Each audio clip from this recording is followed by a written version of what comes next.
testimony. Thank you, Chair Bonamici and Ranking Member Comer, for holding this hearing today and inviting me to testify about my bill, the Pregnant Workers Fairness Act.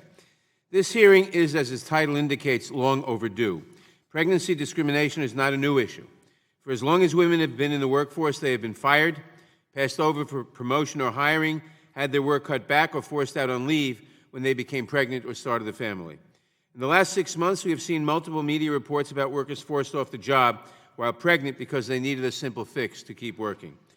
Pregnancy is not a disability, but sometimes due to complications, or even in healthy pregnancies, workers need a reasonable accommodation from their employer, such as a stool, an extra bathroom break, limiting contact with certain chemicals, or reducing the amount of lifting they do. These accommodations are short in duration and typically cost very little to provide. However, for millions of pregnant workers, they are critical. A simple accommodation can mean the difference between staying on the job or being forced out on leave, the difference between keeping their health insurance and paycheck or putting their pregnancy at risk. In 1978, Congress passed the Pregnancy Discrimination Act in an effort to stop employers from treating their pregnant employees this way. The law prohibited discrimination on the basis of pregnancy, childbirth, or related conditions. Over the last 40 years, courts have interpreted the law to mean that if you treat your non-pregnant employees well, you have to treat your pregnant employees well. Of course, the inverse is also true. If you treat your non-pregnant employees terribly, you have every right under the law to treat your pregnant employees terribly. In 2015, the Supreme Court attempted to address how the Pregnancy Disability Act, the Pregnancy Discrimination Act, interacted with the need for pregnancy accommodations in the workplace. But the court's decision only exacerbated the problem in the end. In Young versus UPS, the court found that in order to receive an accommodation, a pregnant worker has to prove that her employer accommodated non-pregnant employees who are similar in their ability or inability to work. That test places a huge burden on pregnant workers. It requires them to have detailed knowledge of the medical and employment history of every other employee. Women must prove that their need for an accommodation is just as valid as their male counterpart who, for example, had a hernia.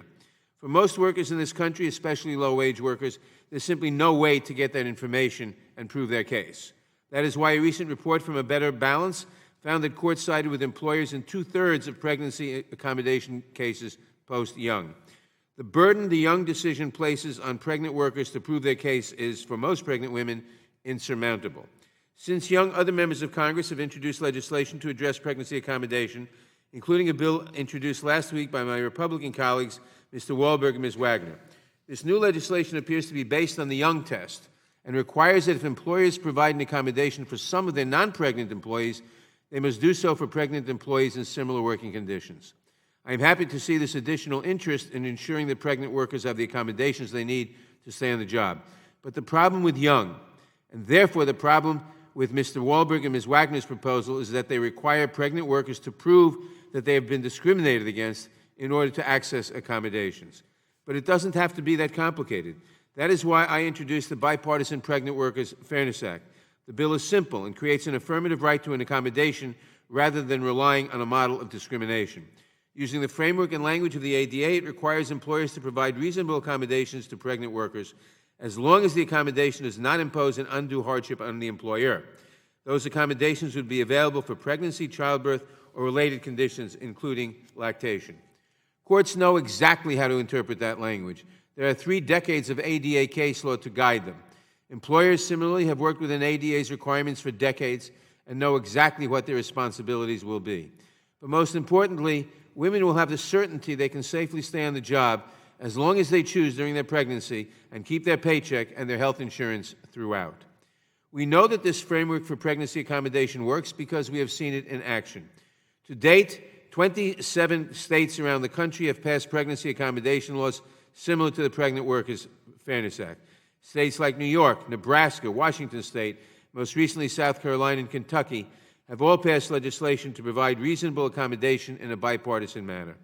Here in the House, the bill has over 100 bipartisan co-sponsors and is supported by a broad range of health, labor, business, and women's rights organizations.